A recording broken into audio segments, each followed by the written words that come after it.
Magandang araw ng linggo po mga bayang karerista. Magbibigay na po tayo ng tip, giat impormasyon para sa araw na to, December 1, 2024. Tara!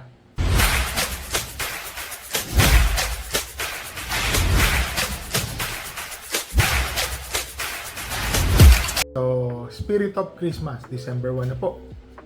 Konting araw na lang, Pasko na. So, ang start time po ng karera sa araw na to ng linggo ay sa ganap na alas 2 ng hapon. Pakita ko lang po ang kopya. Ano? Itong karera. Ang ganda po ng mga karera ngayon, mga bayang karerista. Kung titignan po natin, guaranteed gross price po is 300,000 kada karera. So, dito po sa race number 1, rating 11 to 15 split. Lahat po ng distansya, race 1 hanggang race 7 ay 1,400 meters. 7 runners. First choice po, entry number 3, Heroes del 96. Oho. Ang ganda ho ng tinakbo nung nakaraan yan. Nanalo po si Flywheel, segundo si Doña Chichay, terserong malapit po ito, si Heroes del 96. Tingin ko ho, mag-o-aumento po itong kabayo na to. Second choice ko po dito, entry number 6, Iris, CB Ardona, ang papatong. Segundo po ito nung nakaraan, nagtsatsaga sa Balya. So ngayon na maganda po ang numero niya, nasa labas. Tingin ko, malaki po ang panalo. Naglagay po ako ng third choice, entry number 5, Work from Home, rating 13. Mababa na rin po sa laban si Work from Home. Isa rin po ito sa makakalaban sa pagrematihan po ni Heroes del 96 at ni Work from Home.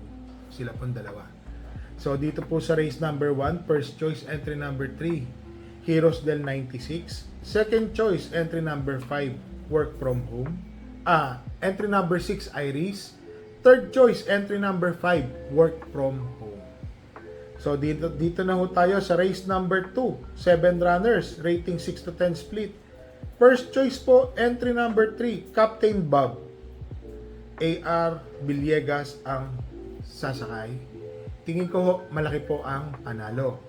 Nalalaban lang po nung nakaraan sa mataas na rating si Captain Bob. Ngayon ho, nakababa na po siya ng rating 6 to 10. Nasa rating 10 na siya. Tingin ko ho, malaki po ang panalo ni Captain Bob. First choice. Second choice ko po, entry number 2, Go Uste. Mark Alvarez ang papatong. May takbo po kasi si Go Uste na 1.30 sa same distance. So kung sakali magagawa po niya yun, lalo na Mark Alvarez po ang papatong, tingin ko po may panalo po ito. So dito sa race number 2, first choice po, entry number 3, Captain Bob. Second choice, entry number 2, Go Uste. Dito na tayo sa race number 3, rating 34 to 39, 6 runners po. So, solohin ko po ito. 1 for the day. Entry number 2, Bino Barbarino. Oho, ito po yung sinasabi ko sa inyong kabayo na naman, nakakausap po natin si Boss June. Nabanggit po niya to. Inam po. Mainam daw po talaga ito. Bino Barbarino. Oho. Parang meron po itong trangko na 0, 24, 24, 24. Tapos tumakbo po nung nakaraan 1,400 meters 1.26, marami. So sa tingin ko po, and race number 3, entry number 2, Bino Barbarino, 1 for the day. Dito na ho tayo sa race number 4, rating 28 to 33, 7 runners. First choice po, Matuling Kabayo. Entry number 6, Dakota Elegance. Imported po itong kabayo na to, ha. O'Neil Cortez po ang papatong. Tingin ko kung mapapabayaan po ito, maganda ang numero sa labas. Konti lang din naman sila. Mananalo. Dahil mainam po ang unang tinakbo. 1.28, sarado sa distance, same distance po, ha. Naglagay po ako ng second choice. Entry number 3, Maybell. Si Mabel po, kung mapapansin niyo yung mga takbo, always in the money na. Itong mga huling tatlong takbo niya, from nanalo, sumunod, segundo, tersero, segundo, nadudun po yan. So, mukhang nag-uumento na po si Mabel, mga bayang karerista. Sama po natin. Bakit ho? Nagkaroon po ako ng isa pang kalkulasyon dito kung sakaling Dakota Elegance and yung entry number 1 na si Parisian Life, sama na nating entry number 2 na si Winged Heart. Maghahabulan po sa unahan, Mabel po. Malaki po ang panalo. Doon po darating si Mabel. So dito po sa race number 4, first choice, entry number 6, Dakota Elegance. Second choice, entry number 3, Mabel. Dito na tayo sa race number 5, 6 runners, rating 22 to 27. First choice po dito, entry number 3, Marilag. Marilag, para sa akin po, tingin ko may panalo naman po ito. Yun lang, tataka ko, imported, magaling ang lahi po nito Parang, ano to, California Chrome o American Pero. Tingin ko, hindi pa bumabalik yung puti ng mga dating takbo niya. Pero sakali po, baka sakaling makachamba po ito, magandang bihado. Second choice ko po dito, entry number 2, na ito po mga malyalyamado, Tugatog. Ang inam po ng panalo nito noong nakaraan, nagtaka po ako, banderang tapos. So si Tugatog po tumapos ng 1.26 medya. Marami. O 1.27, parang ganun po. Marami, banderang tapos. So tingin ko po Tugatog siya po mayayamado. Nilagay ko lang po siyang second choice. Naglagay po ako ng pandihado. Entry number 5, Club Habana. Papatnubayan po ni Kelvin Abobo, rating 24. Mababa na rin po sa laban si Club Habana. Third choice po siya. So dito sa race number 5, first choice po entry number 3, Marilag. Second choice entry number 2, Tugatog. Third choice entry number 5, Club Habana. Dito na tayo sa race number 6.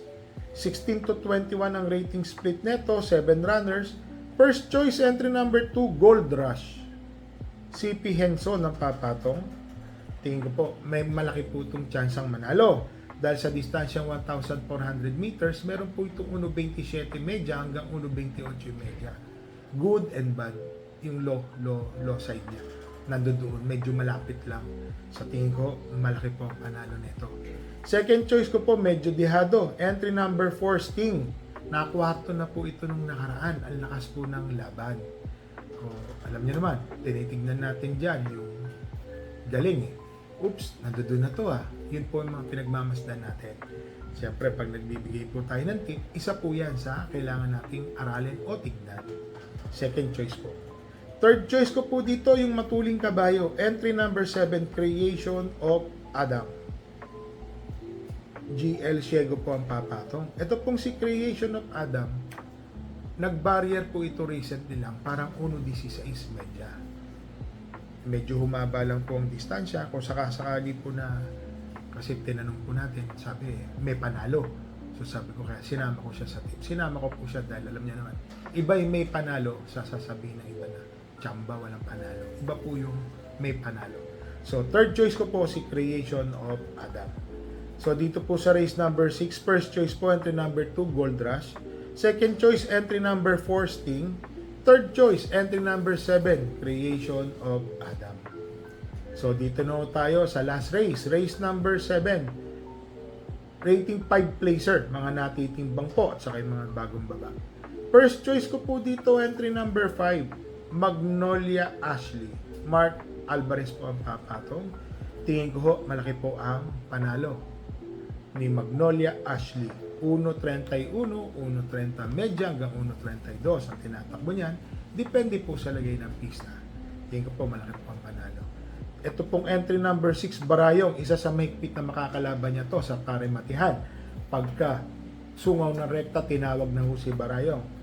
Parang pinupukol po yan mga bayang karerista. Second choice. Naglagay po ako ng third choice. Yung nag-iisang matuling dito. Entry number 2, Prince Arman mga bayang karerista. Si Prince Arman po, ito po ang nagpahirap kay Let It Shine ng ilang takbo. So para sa akin po, pag ito pong si Prince Arman, nakalayag po ito sa unahan at wala pong nakasunod sa pacing niya, pass your paper na po yan. So mga bayang karerista, marami pong nagtatanong kung ano po ang masasabi natin sa nangyaring karera doon po sa na-disqualified. Anyari? Oo. nagkaroon po naman talaga ng contact, which is yan naman po yung sinasabi natin. Matagal na panahon na nangyari po yan. Yung isa po nahulog dun siya sa Bugaw. Nanalo siya, nasa Bugaw. Or natimbang siya, napunta siya sa likod nung naabala niya. Ito po kasi, marami nagtataka, hindi naman nahulog, bakit napunta siya sa likod. Nangyayari po talaga. Yung chance of success na tinatawag, lalo na ho na na-i-flash naman yung paliwanag ng mga sing jockeys, nasuspindi nga lang yung isa kasi di pala siya natingin sa balya, may kabayo po. Yun lang po ang magiging explanation ko, hindi naman pala natutulog ang ating mga board of steward. So at least, yung decision nila, sabihin na natin pumabor sa iba, hindi pumabor sa nakakarami kasi dihadong-dihado po yung anyari. Yun po ang masakit doon. Anyari sa Tayako, natalo. Yun din po ang masasabi ko sa inyo. So, ganun po talaga ang karera. Nagkaroon ng sarahan. Buti na lang hindi po na-disgrasya si JMS Torque sa pag-aari po ni Senior Patrick o yung kabayong sibang kasi kung na-disgrasya, kawawa naman yung inete. So, yun po ang sarili kong opinion. May contact naman talaga. So, sumabit, buti. Hindi po nabali yung paa kasi investment din po yan ng mga may-ari. So, yun po. Sa mga bayang karerista, shoutout lang po tayo kay Mr. Edgy, kay Bina, kay Earl Dave, at pagbati po galing po kay Mr. Edgardo. So ito pa, shoutout natin kay Mr. Jewax, Yongski, Paksan, Edrasir, Nokis, Alex, PJ, from Acusar, Francisco Acusar. So shoutout din po kay Mr. Patrick Suarez, Manuel Tandes, Jester Byron Perer, kay Consi Darwin Awisia at Ninong Rod Laksamana. Pagbati po galing kay Mr. JR Cabansag. So shoutout po din po sa inyo Mr. JR Cabansag. Kay shoutout din po kay Dulot Ginto. Happy birthday kay Bido from Bismarck, Salvador Senoran. So shoutout din po sa inyo. Happy birthday din po kay Al from Perin Pogi. Sa mga bayang karerista, re-remind ko lang po ulit kayo. Parati ko ito sinasabi. Pag di nyo porsyonada ang mga rera ngayon, marami pa hong araw. Meron pong Miyerkules, Biyernes, sa darating na Sabado, Linggo. May Linggo pa hong darating. Yan po. Marami pong karera. Lalo na magpapasko. Ingat po tayo sa pagtaya, ha? Bakit? Ipunin po natin. Magpapasko. Mahirap po magpaskong tuyot. Kagaya po ng sinasabi ko sa inyo. So, bet small, win big, bet big, lose big. So, mga bayang karerista, wala po tayo naging takbo. Ngayong araw na itong buong linggo na to. So, sana makasali po tayo sa susunod. Medyo may mga inaayos lang po tayo sa kwadra. Marami pong naging problema. So, unti-unti, inaayos po natin. So, remind ko po kayo, dala po tayo ng payong at tubig na mainom. Maganda po ang panahon, may pagkamainit. Kaya lang biglang maambon. Dala tayong tubig para may mainom, konting tipid. So, mga bayang karerista, mga classmates yan, happy racing po and stay safe po sa inyo lahat.